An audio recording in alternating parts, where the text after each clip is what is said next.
Hai teman-teman, seperti yang kita alami sampai saat ini, kita masih mengalami musim panas. Padahal sudah di bulan yang berakhiran ber. Dan bukan itu saja, musim panas kali ini rasanya kayak seperti di gurun pasir karena panasnya luar biasa sekali ya teman-teman. Bahkan ada daerah yang sampai 40 derajat ya teman-teman. Di sini antara 37 sampai 39 dan itu terjadi jam 10 pagi udah kayak begitu. Dan kalau kita kepanasan tentunya tanaman juga kepanasan. Nah, oleh karena itu pada video kali ini, karena kemarin juga ada yang nanya-nanya, kok tanamannya layu pas siang ya, itu karena efek dari heat stress ini. Oleh karena itu pada video ini saya hendak membahas apa yang kesalahan yang sering dilakukan, terutama pada pemula tentunya, dan apa yang bisa kita lakukan agar tanaman-tanaman yang kita tanam ini tidak jadi rusak atau bahkan mati. Kayak seperti ini. Ya, ini agak lebay dikit ya, teman-teman. Oke, teman-teman, sebelum kita mulai, jangan lupa klik subscribe dan nyalakan loncengnya.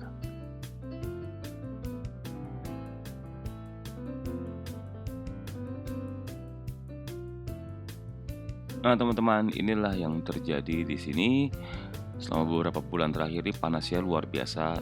Ini saya ambil sekitar jam 10 atau setengah 11. Nah, kalau ngeliat kayak begini, biasanya para pemula ya atau orang kebanyakan langsung panik dan berpikir secara logis ya. Ya kalau manusia kalau kepanasan langsung minum air kan segar. Ya itu nggak salah sih ya teman-teman. Tapi sebaiknya jangan diberi air, jangan diapa-apain dulu. Karena coba lihat yang ini ya teman-teman. Nah, ini adalah tanaman yang saya tanam secara hidroponik dan yang terjadi serupa seperti tanaman yang tadi sebelumnya. Seperti yang teman-teman ketahui, kalau kita menanam secara hidroponik tentunya menggunakan air. Nah, ini kurang air apanya kan ya teman-teman. Lalu, hal kedua yang biasa dilakukan ya oleh para pemula, berpikir secara manusiawi lagi, malah diberi pupuk. Ya wajar-wajar aja kan, siapa tahu ini kurang vitamin nih, dikasih pupuk supaya jadi kuat, seger, jadi dia nggak layu lagi.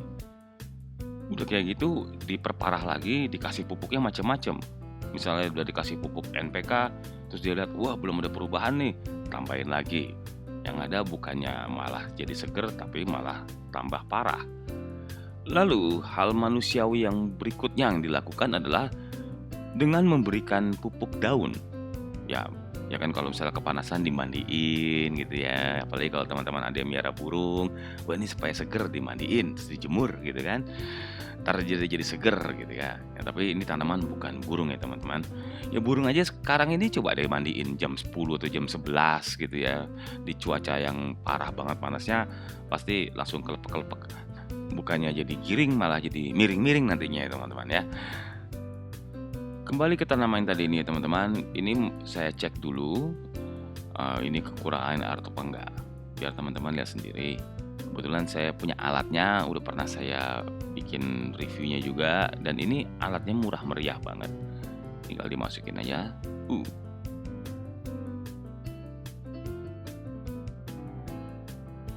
Nah, seperti teman-teman lihat sendiri tadi, ini suhunya sekitar 37 derajat dan ada tulisan wet, artinya basah. Jadi di bagian bawahnya itu masih penuh air ya teman-teman. Tentunya kalau tambah air lagi akan membuat keadaan tambah parah. Jadi yang harus dilakukan, sampai 38 derajat teman-teman. Oh ya, yang perlu dilakukan adalah memindahkan ke tempat yang adem. Sampai jatuh alatnya itu. Ya, ternyata coba dicek rusak nggak? Wow, ternyata nggak rusak teman-teman. Jadi itu kayak drop test ya. Itu terbukti jatuh tapi dia nggak rusak. Ya, ada bagusnya juga sih jatuh tadi ya. Ini seperti teman-teman lihat setelah dipindahkan ke tempat yang lebih teduh, suhunya pun jadinya menurun. Setelah beberapa jam kemudian, mari kita lihat yang terjadi sama sayuran tadi. Seperti teman-teman lihat ini sekitar jam 1:30 dan keadaannya sudah mulai membaik. Di sebelah situ ada yang kebakar, ini karena saya berikan pupuk daun sebagai tambahan di pagi hari. Jadi nggak rekomendasi juga ya teman-teman untuk saat-saat seperti ini, mendingan sore hari. Ini aja udah saya kasihin plastik UV itu, masih kayak begitu. Gimana yang terkena langsung coba?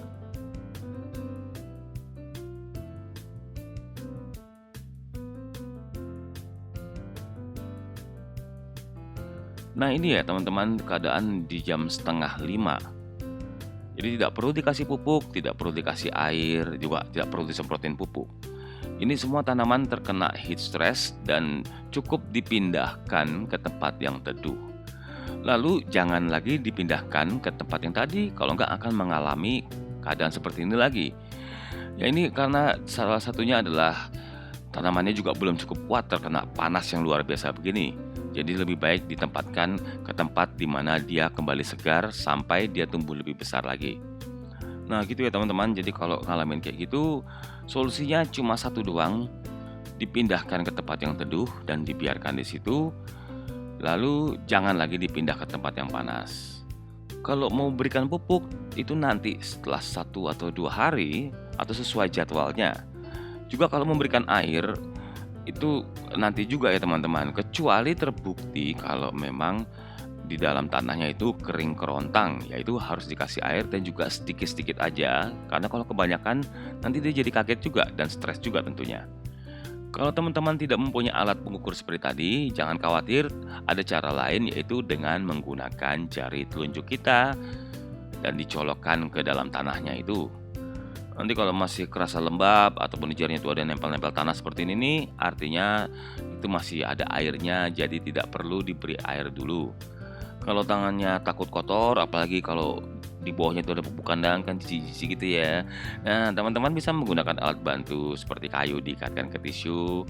Nanti setelah dicolokkan, tisunya itu kan bisa kelihatan basah apa enggak. Jadi ya lebih bersih lah. Oke teman-teman, demikianlah yang bisa kita lakukan dan memang inilah cara terbaik yang kita bisa lakukan kalau tanaman mengalami heat stress seperti ini. Cukup dipindahkan ke tempat yang teduh tanpa harus dikasih segala macam pupuk apapun juga. Untuk perawatan teman-teman juga bisa menambahkan alas. Seperti ini saya berikan styrofoam karena saya taruh di lantai. Dan tentunya gunanya untuk meredam panas. Coba aja kalau teman-teman jalan di lantai, baik yang ubin gini ataupun yang coran, semenan gitu, tanpa alas kaki, siang hari bolong, nikmat banget panasnya itu ya. Oke teman-teman, itulah yang bisa kita lakukan pada musim panas yang ekstrim ini. Dan semoga ini bermanfaat buat teman-teman. Dan kalau teman-teman ada cara lain bisa menulisnya di kolom komentar kami. Dengan begitu kita bisa sama-sama saling belajar.